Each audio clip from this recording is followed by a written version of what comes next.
Jaya Radha Madhava Kunja Bihari. Dimitri.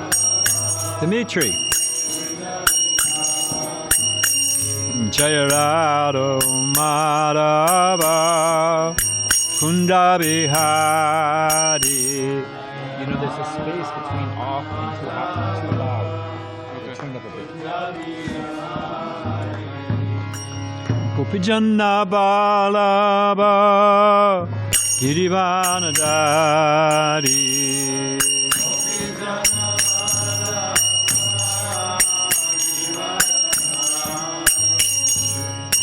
Gopijana Balaba Girivanadari.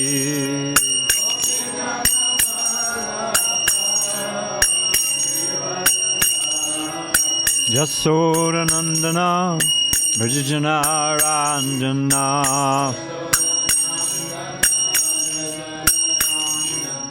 Jasodanandana Brajajana Ranjana.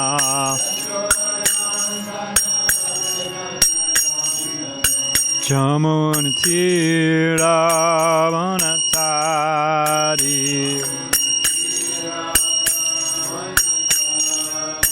Jamunatira Vanatari.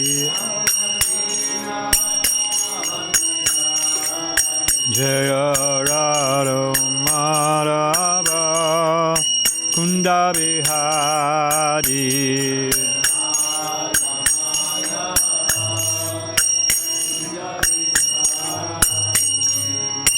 Gopijana Balaba Girivanadari.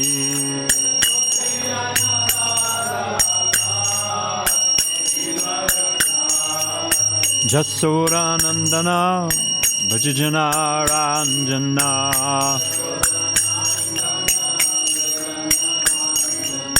Jamunatira Vanatari.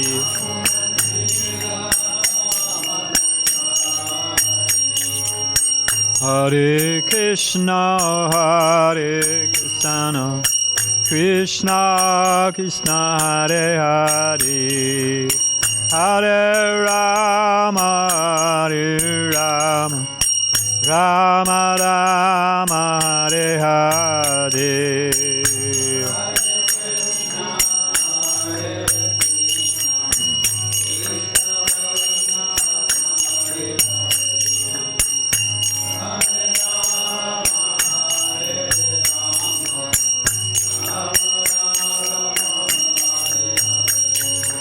Hare Krishna,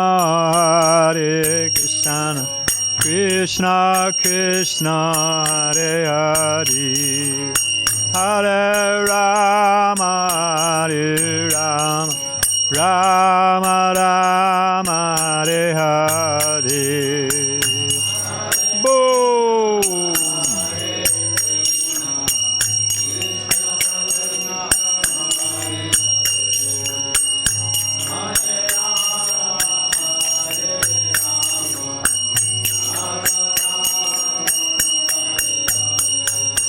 Hare Krishna,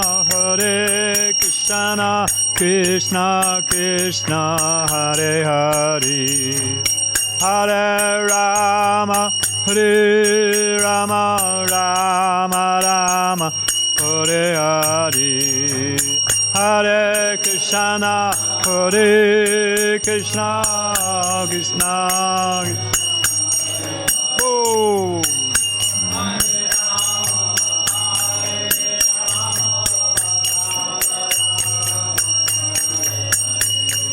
Hare Krishna, Krishna Krishna, Hare Hare, Hare Rama, Rama Rama, Hare Hare, Hare Krishna, Krishna Krishna, Hare Hare, Hare Rama, Hare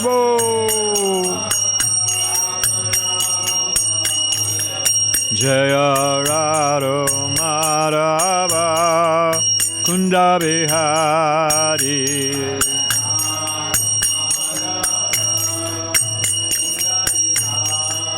Jaya Radha Madhava Kunda Bihari.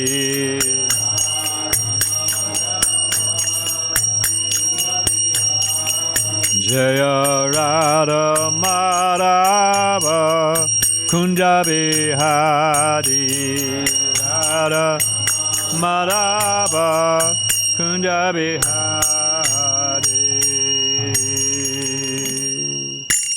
Jai Om Vishnupad Paramhansa Pariyavadikari Asita Dashishman is Divine Grace Abhaya Charan Bhakti Vedanta Swami Maharaj Srila Prabhupada Ki.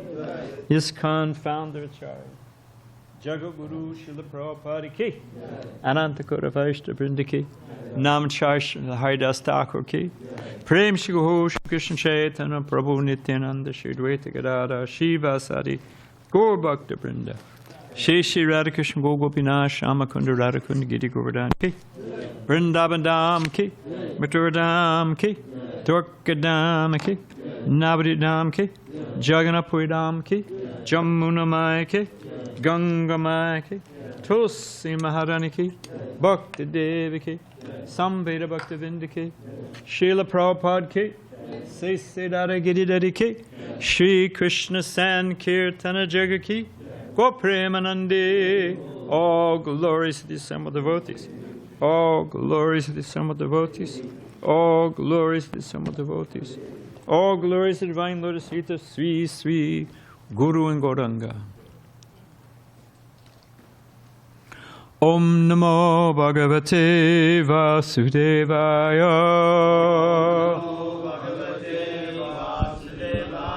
Om Namo Bhagavate Vasudevaya. Om Namo Bhagavate Vasudevaya.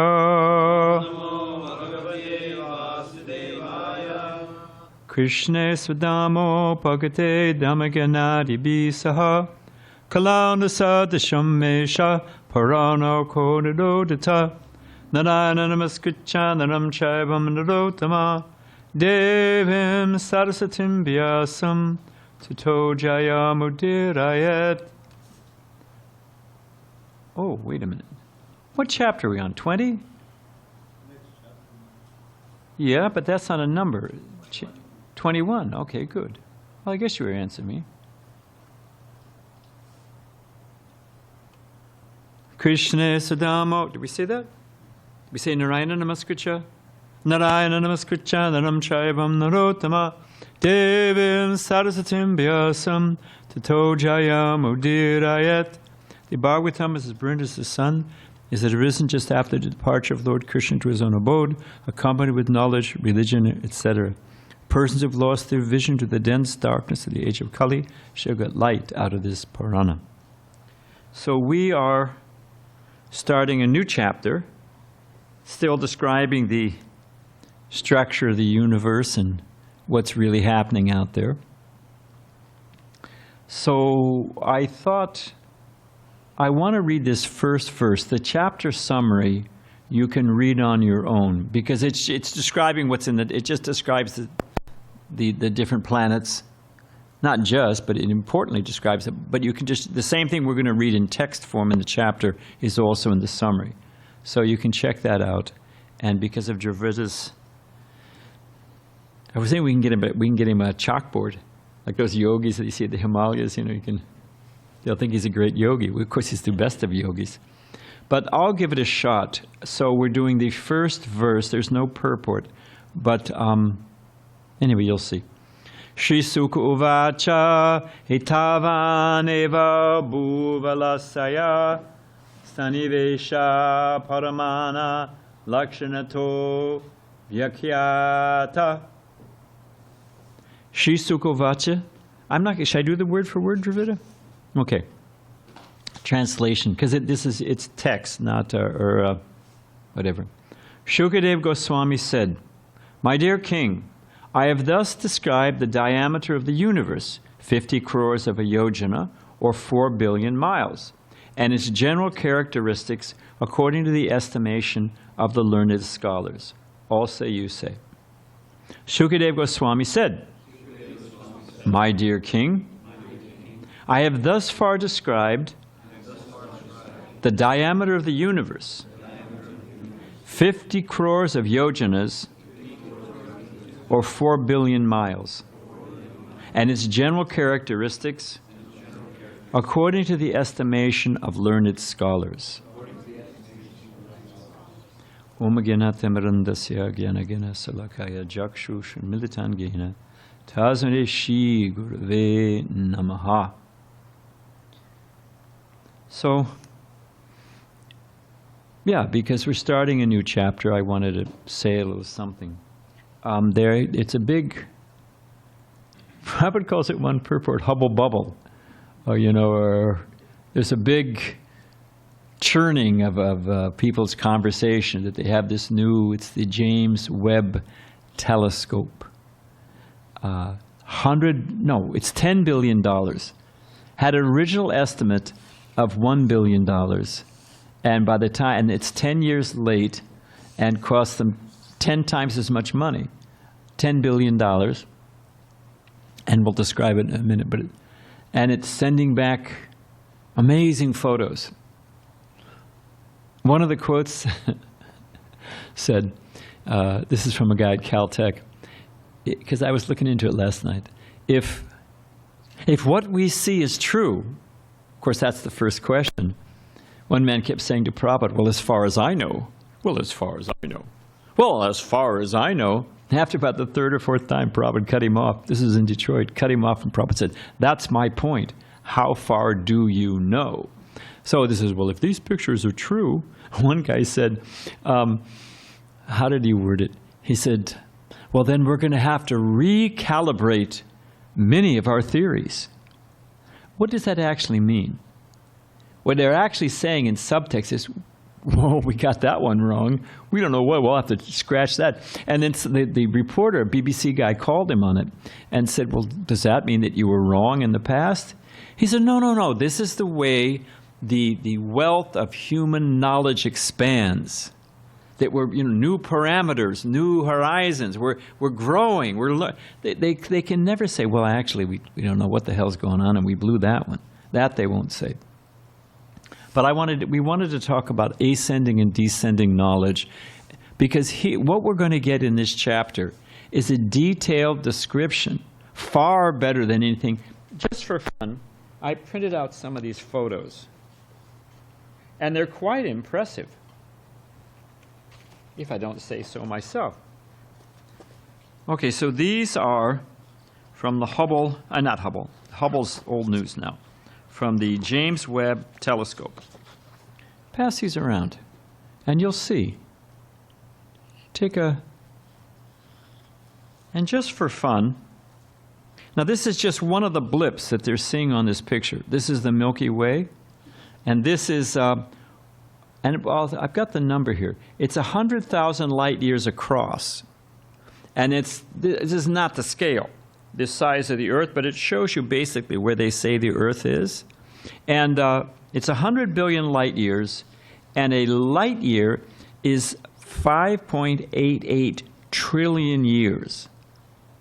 Oh, that's the speed light travels in 1 year. So this is 100,000 light years. So you've got to take 100,000 and multiply it by 5.8 trillion miles. That's way out there, right? So you can pass that one around. But when you look at one and pass it on, that way they'll circulate quickly. Because there's a reason I want to show you those photos. But let's say this first, because we are definitely,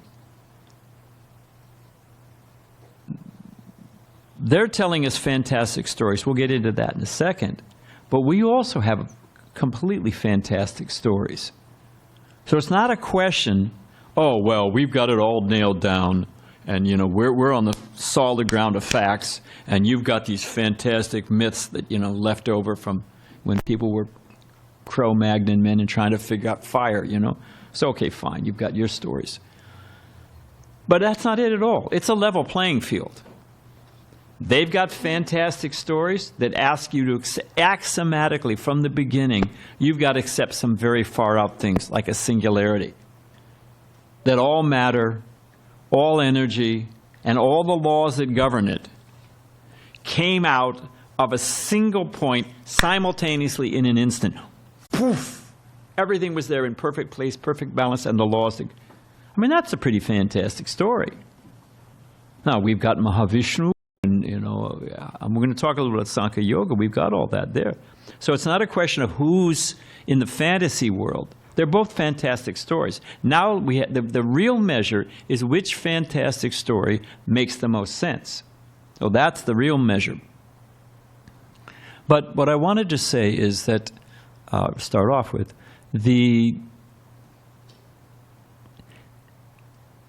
it requires some humility.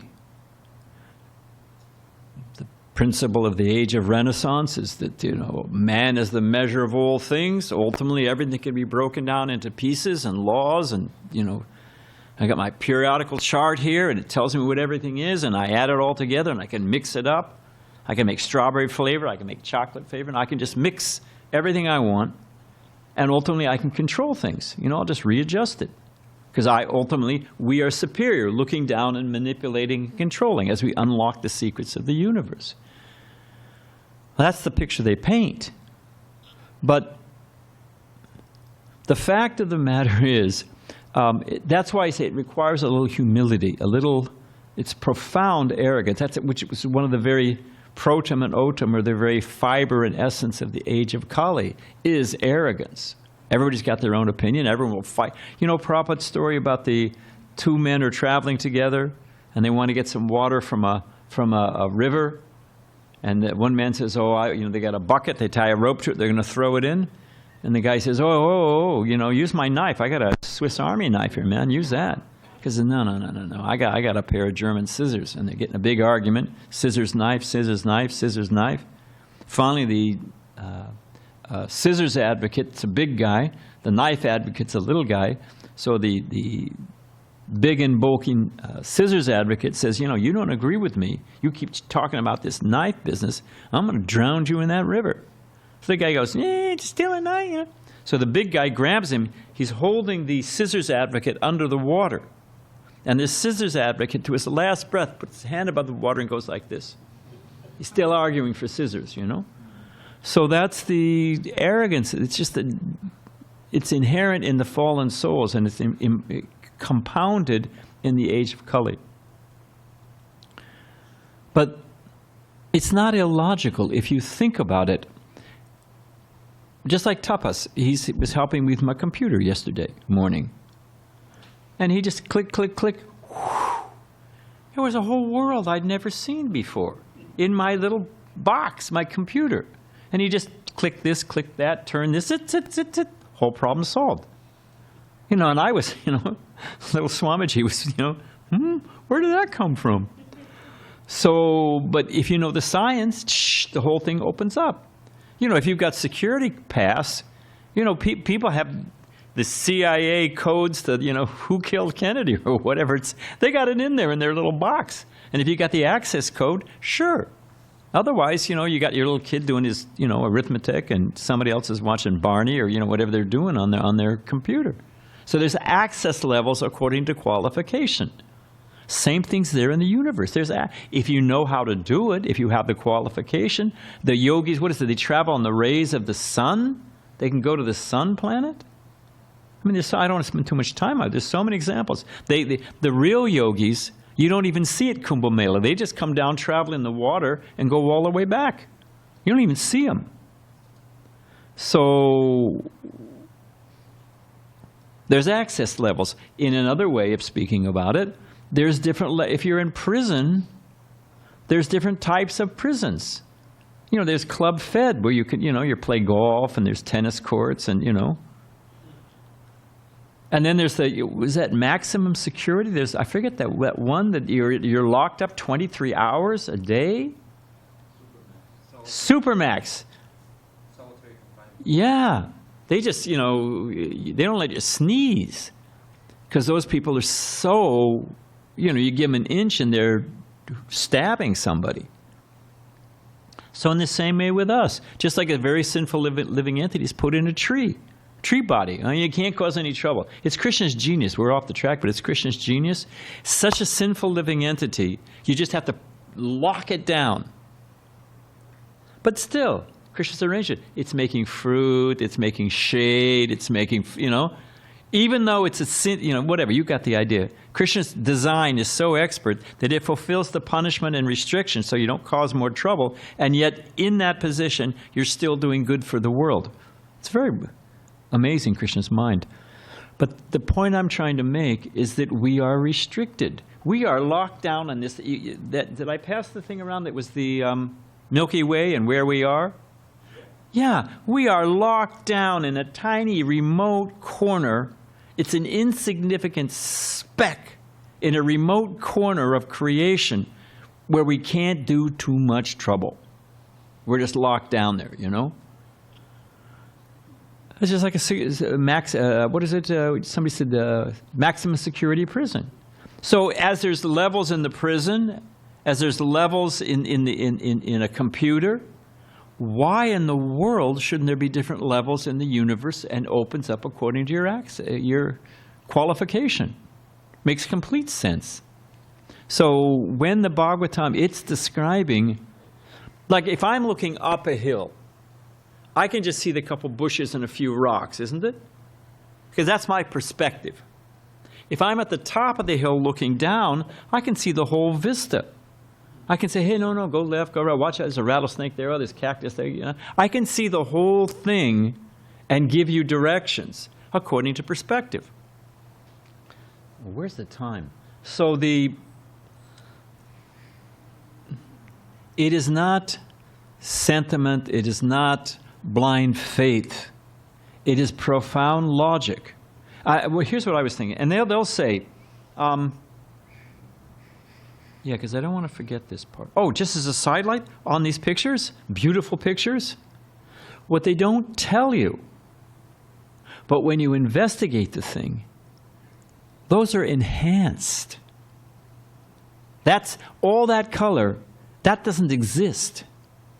They add that color based on their theories. Well, this must be a dark hole, or what is it, a time worm or a space worm or a dark star, or a red dwarf, or whatever it is. And based on that, they colorize these things. Oh, it's a beautiful, well, $10 million and all I got is black and white, 10 billion and all I got is black and white. So it's just, according to their speculative theories, they colorize these things. It's enhanced. So just to give you an idea of what the perspective, so first off, this thing is 93 million miles from the Earth. So it's not, we can't even conceive of that, but it's 93 million miles. And then it's looking out. How far out is it seeing? It's seeing 13.6 billion light years into the universe. 13.6 billion light years. And multiply one light year is 5.8 trillion miles. So, and it's not like they're on with your phone, you took a snap and it just comes back digitized. It's coming back by some type of space Wi-Fi that, by it's infrared. It's infrared waves. So from an inconceivable distance through who knows what. I mean, there's solar, what do they call it, when it explodes or it sends out flashes or, bursts of energy. What if that thing goes past Narada Muni playing his Veena? What happens to the radio, the microwave, or what an infrared signal? So if you just step back and look at it, it's so far out there. They present it, well, we're actually seeing the light from the origin of the universe. This light, because it takes so long to finally get to us, or to get to the, this telescope, that they say it's that light originated from the original Big Bang. I mean, it sounds romantic, but the idea that you're getting an accurate understanding of the universe on such a slim margin from what is above trillion is quadrillion. And what is above quadrillion? Quintillion? Is it quintillion? Quintillion? So we're talking about quintillion miles that this thing has traveled. So I mean, it's just, and then they color enhance it based on their theories. So it's a thin reed, my friends, that they're holding on to. But here's the point I wanted to get into. We can pick a method of understanding the existence, because it's the nature of the human being. Man is the rational animal. What makes us different, although animals are pretty smart. We just put that barn, a new barn out there at the farm. And so Damodar was showing me and Tukaram around. And so there's a storeroom. So he opened up the storeroom just to show me, how big it is. And, we're going to put a cement floor in this and that. And he left the door ajar, just a crack, left that door ajar. So we went around and we looked at other stuff. When we came back, our bull, Haladar, had pushed the door open. He was inside, checking it out. Just, looking around, just checking it out. So there's an inherent curiosity of the living entity, and it's refined in the human being that we're the rational animal. So therefore, we want to know what's going on. It's just what's that? I wonder what happened. Oh, there's a siren, So it's the nature of the living entity. So, okay, the Vedas divide that into two categories of inquiry. There's the ascending process, and there's a descending process. Ascending process is I just put Ravana with the staircase to heaven. I just put together the pieces, and I build a way up, and by ascending, I understand everything. But of course, we know immediately there's fallible senses, there's a tendency to cheat, and how long do you live? How much knowledge can you acquire? Well, they say, okay, this generation learned this much, and the next generation built on that, and the next generation. So it's the accumulation of knowledge, and eventually we'll build that staircase to heaven, because we're building on knowledge of the past. We stand on the shoulders of giants, and we're building on, expanding the understanding of existence. There's something wrong with that.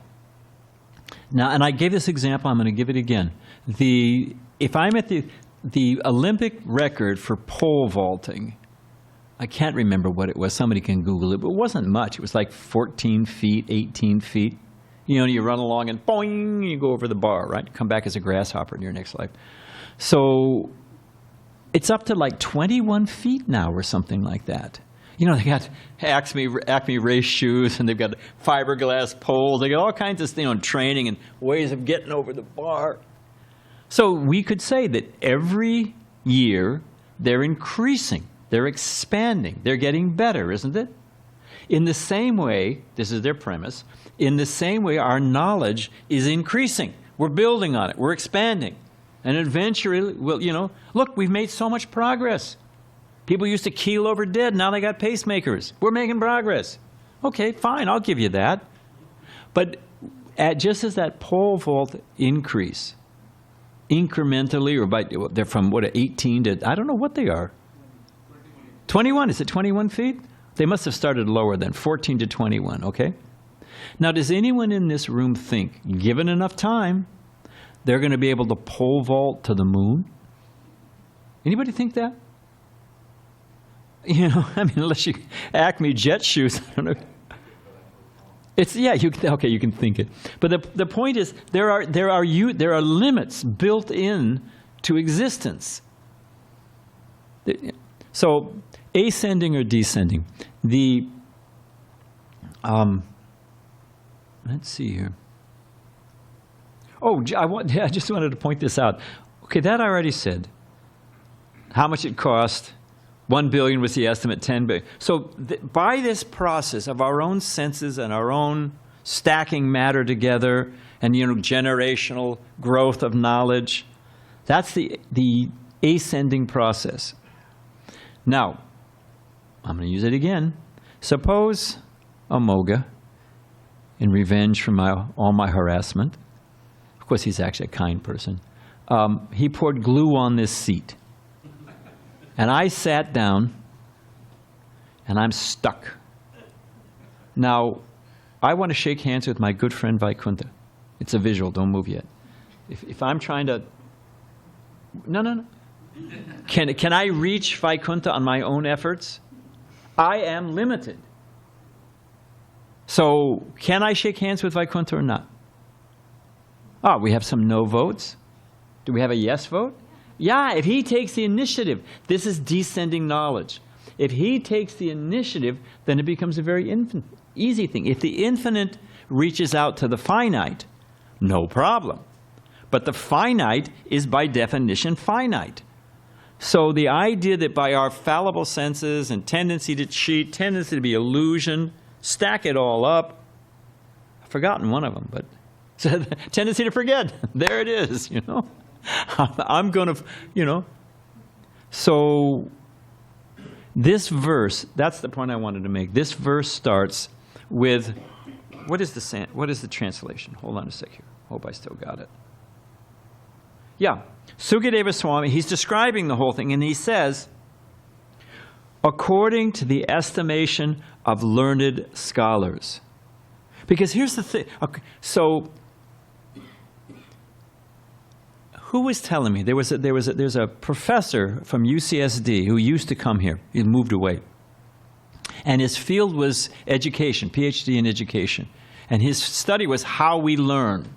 How do we learn and what do we know? How do we know what we know and what do we actually, and all that stuff. That's what he was trying to figure out. And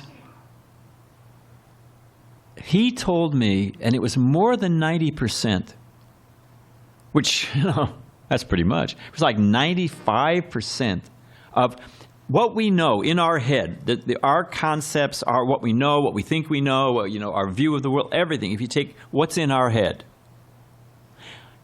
I'm going to say 90, but it was higher. It was like 97. We have not directly experienced. We take on faith. To give you an example, anybody here seen the Eiffel Tower? No, okay, some of us have seen. Anybody seen George Washington? Let's make it tougher. Anyone seen George? Of course, he could be sitting in this room right now, but in another shape. But anyone doubt? I mean, there's always one in every crowd. But is there anybody who doubts the existence of George Washington? Why do you believe in George Washington? Why? Why? For history book, but what does that mean? Who wrote the history book? Yeah, well, you're not talking to him. But you're right. You're hearing from an authority you trust. How do you know that there's the pyramids? Could be Photoshop, you know. We could photograph, you know, put Dr. Tyler on top in a who was that guy? King Tut or whatever. Put him in a King Cut and put him out there by the pyramid. Photoshop, no problem. With the Tilak, of course. It could be Photoshop. Why? Russia. Well, I don't want to pick a sensitive place. Japan just had a typhoon. 35 people, 350 people killed. Did you hear that? I didn't hear it. I didn't see it. It's in the New York Times, man. It's got to be true. It's on BBC. So the point this professor was making, that the overwhelming 90 plus of what we know. Anybody seen an atom here? Oh, there goes one. Anyone seen a neutrino, or they get so many, a quark, or anyone seen one? Anyone seen a snow leopard? I mean, just go down the list. It's all things that we believe on faith. Why? Because we've heard from an authority we trust. Now, I mean, these same guys, we'll get there in a minute. I wanted to, according to what you need, you develop a system of knowledge. I was listening to a tape. Here's the point I'm making. I was listening to a tape by Prabhupada, and he was speaking someplace in London, in England, UK, and he was invited to speak on East and West. And people like that, think it's romantic. Oh, East and West. Well, you know. First thing Prabhupada says, there's no East and West. You can't say Eastern Sun or Western Sun. It's all, there's truth.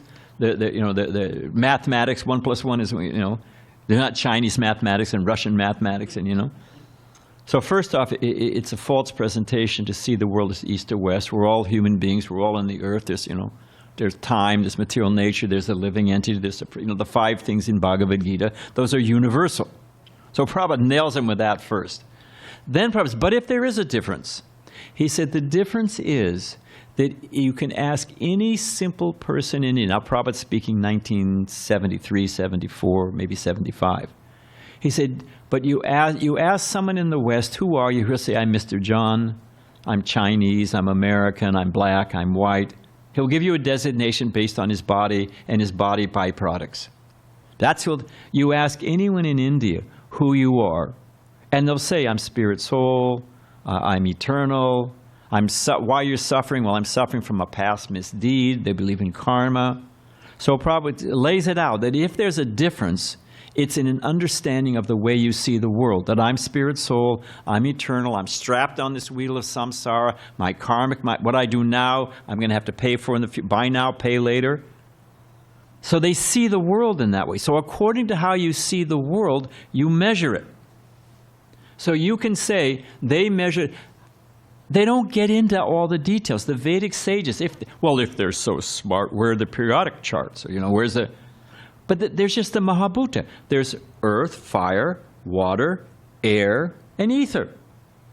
If your interest, Mamoka gave a nice example the other day, that if I only have a thermometer, if I go out and the only instrument I have to measure is a thermometer, what will I find in this world? I'll find heat. That's all I'll find, heat and cold, because that's the only thing I've got to measure. So they go out, if I look at the world with the concept that I'm this body and all there is matter and consciousness is brain function, then that's all I'm going to find. And I'm going to get absorbed into figuring out how matter works. So they're completely focused on it. But if my focus is, I'm spirit soul, I don't even belong in this place. I want to go back home, back to Godhead. What do I need to know? Do I need to be, spending billions of dollars on an atom smasher to understand? I don't need to know that. So I was thinking, if you look at Sankhya Yoga, this is a summary. 25. There's only 25 elements. Well, you simpleton. The world is much more complicated than that. Well, that's fine when all they had was, counting on your fingers and, They didn't have the Webb telescope, James Webb, I'll tell you that right now. So, okay, you got a simplistic worldview. But it depends on what you need to know. So, Sankhya Yoga, I'll just read the whole thing. It starts out as pradhana, the unmanifested eternal combination of the 3 modes of material nature. That is the cause of the manifested state. It's called prakriti when it's glanced on by the Lord and it becomes agitated, and then it becomes stuff. Previously it was unmanifested, and then it becomes stuff. Unformed stuff, but stuff. Then there's 5 gross elements, which I just described, Mahabhuta. There's the 5 working senses, 5 knowledge-acquiring senses, 5 objects of the senses. That gets you up at 20. There's the 4 internal or subtle senses. I mean, you don't find this on your periodic chart. That's the mind, the intelligence, contaminated consciousness, which is the false ego, and then there's pure consciousness.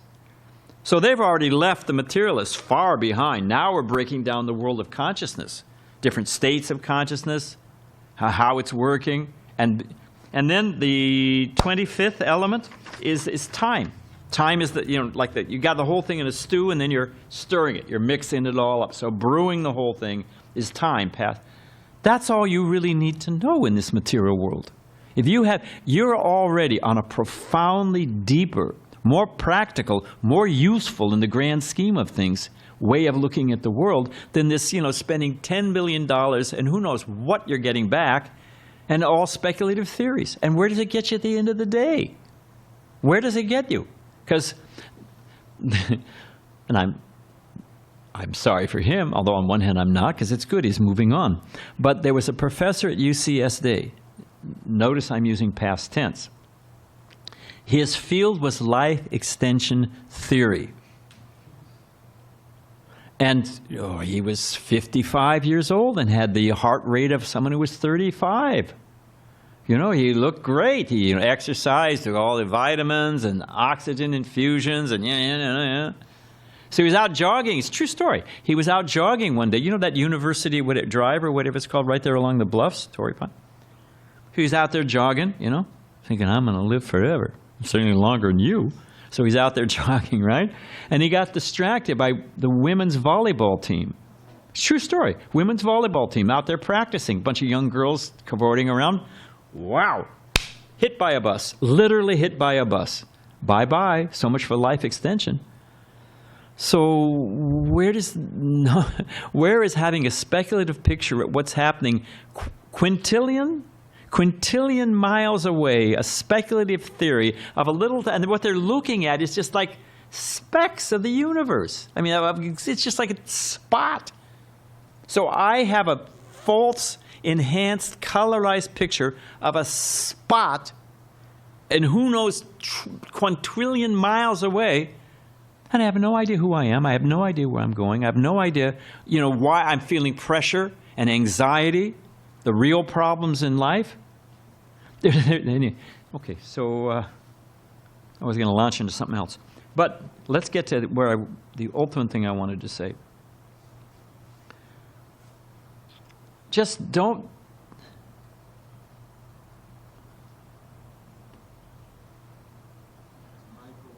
No. I'm just thinking of how to say what I want to say in the last 3 minutes, but thanks for the help. Like they fault... Balaram gave an excellent class yesterday. He always gives a nice class. It was a very good class yesterday. And so I was thinking about it, and just, they're so arrogant that what they can produce, and that we were talking about a flower. Krishna's flower, it has a fragrance, it has color, it has beauty, it has aesthetic value, which lightens the self, all that kind of stuff. And it also produces other flowers, right? So we listed those things. I was thinking also, and you compare it to a plastic flower, which can't do any of those things, but a plastic flower doesn't even decompose. A regular flower, it makes fertilizer. It'll rot, it goes right back into the earth. But, the cycle of life goes on. This plastic thing, how long, will be dead and gone, but the plastic lasts, how long till it decomposes? Of course, I imagine it depends on the type of plastic, but it's around for, I don't know what. Anybody know? 500 years. Oh, geez, So, Balaram was talking about it yesterday, And I asked that question. He gave a very good answer. But the question was, no, there's no... We use the argument, and anyone with a brain uses the argument, that wherever you see design, there's a designer. Wherever there's pattern, order, symmetry, there's intelligence behind it. I mean, that's what we experience. Everybody experiences that at everywhere they are in existence. Well, no, it's just the brain has evolved to see patterns because there's so much sensory stimulation that our little Cro-Magnon man, when he went out there hunting, with all the stimulation, he wasn't, he has to, there's a snap of a twig, he has to filter everything out, hear that snap of a twig and look that way, otherwise the saber-toothed tiger is going to devour him. So as a principle of the guy who didn't learn to focus, he got gobbled up by the saber-toothed tiger, and the guy who learned, his genes continued in the gene pool, and eventually we develop brains that filter and sort and see patterns. It's just a tool for functioning in the world. It doesn't mean there really are patterns. Well, it's just, it sounds good, but it's a bluff. It's like, cotton candy. We've all, unless you had a deprived childhood, everybody knows cotton candy. You throw water on it. What happens to that cotton candy? It's just nothing. It's just, wait, what happened, It's just fluff. This whole thing is just bluff. It's just hot air. If they actually practice, there was Camus, that life has no meaning. Life is just suffering. There's somebody has a bumper sticker. You seen that one, that bumper sticker in the car? And it's a picture of somebody, it's that scream, that picture of the famous painting. They go, ah! That's on the bridge, and the guy's screaming. So it's got that picture in a silhouette, and it says, life is pain, existence is pain. So, Camus, there's no meaning, there's no rhyme, there's no reason, there's no purpose. When you're dead, you're fertilizer. So he actually practiced his, or believed it. What was the result of his philosophy? Anyone know how Camus died? Yeah, suicide. He drove himself into a bridge, into a cement piling. If there's no purpose, if there's no meaning, if there's no truth, if there's no existence beyond, whatever we got going on now, and life is suffering in the meantime, why stand around and be kicked? Just pull the plug and get it over with. So what is the use of this philosophy? What it's produced is people that are completely lonely, completely alienated, think all that there is to... We were chanting downtown, and I was waiting for the devotees to show up. And they showed up right on time, which was blissful. But I was there a little early by Krishna's grace. And I was watching the people. They've been waiting for Comic-Con for how long? Not a year. It's been because of COVID. They've been waiting for this thing for 3 years. Yay! Comic-Con! And I was watching them. They were all bummed and tired and fighting with their girlfriend or, whatever it is, hungover. A guy was barfing on the curb. I said, I didn't see anybody happy. I didn't see anybody hitting on it. Did you see? I mean, they might have had some little jolt from sensual stimulation. Lick a light switch, you're going to get that too, But as far as actual happiness, bright-faced, I saw the devotees. Hare Krishna. I mean, obviously I have a favorite there, but so where does this philosophy? You spend all this money, all this anxiety, all this speculation, and you're left with a cold, empty universe. So I wanted to quote, well, let's just say this, and then we'll be done. I got 2 more pictures I wanted to pass out for fun. This is just my sarcastic nature. So there's that one. But the other one, if I've got it. Now, this is where everything came from, according to them. This is again, total speculation. They've never seen this. They've never measured it. Well, just help us build another super collider that's bigger and better, and we'll find it for you. Just, give me time. So, this is a single point, is the origin of everything. All mass and energy and the laws governing it appearing in an instant. Poof! Everything. Just add water. Zap! There it is. And this is what it looks like. All coming from nothing. I mean, there's a point. Why doesn't it happen? There's another point. Why aren't there multiple existences? Poof, poof, popping left and right. What caused it to pop? No idea. So there's a measure called Occam's razor. Occam's razor, which was by a Franciscan vegetarian monk, and it's used as a principle of logic. That thing, system, structure of logic, which has the least steps, that is the simplest, is probably the truth. So they're trying to tell us this singularity, and this is a picture of what that machine actually looks. This is Occam's razor, which says, you can read it there. And this is called a Rube Goldberg.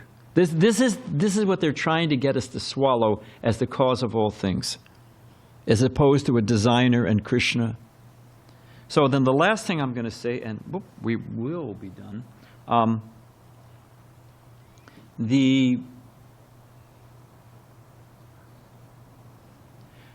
help me square this contradiction. What is that duplicity or hypocrisy? If you say one thing, or we could call it situation ethics, when it's convenient for you, you say this. And then when it's convenient for you, you say this. And they're opposing. What do you call that person? Does that person have integrity? Huh? Okay. I'm not going to take that bait, but much as I'd like to. So they're telling us, first off, they tell us evolution, which it's a series of incremental changes over incredible amount of time brought us to where we are. So where we are now is due to evolution, a process, tiny incremental steps over an incredible amount, inconceivable amount of time. And that's the way we got to where we are. Okay? Incremental steps, incredible amount of time. And then they ask us that all existence happened in an instant, ready to go, all the laws that govern it, poof, instant. Huh? Long, incremental steps? Well, why didn't the universe, existence, take incremental steps over incredible amounts of time? Be consistent in your logic, my friend. Don't just pull a rabbit out of your hat whenever it's convenient for you. That's cheating, frankly. Prabhupada, anyway, I don't want to take too much time, or more than I have. But let us say this, and these are the same guys that explain, matter as particles, standard physics, and then quantum physics, when it gets down to the tiny stuff, that's all waves. It's fields and waves. It's called the Grand Unified Field Theory. Anybody who can combine these standard physics and quantum physics and can reconcile them gets the Nobel Peace Prize immediately. So they're asking us to accept that all of existence is based on two different theories that are completely in opposition of each other. So these are the same folks that are shoveling this garbage down our throat. And if you don't accept it, you're a simpleton, you have blind faith. So we accept, as it says here, as Sukadeva Goswami, descending from realized authorities, the ascending knowledge going on. Tene Brahma Hridaya Adhikavye. Krishna speaking to Brahma in the heart, and that's where all knowledge flows. That is the simplest, most logical system, other than this hokum they're trying to shove down our throat.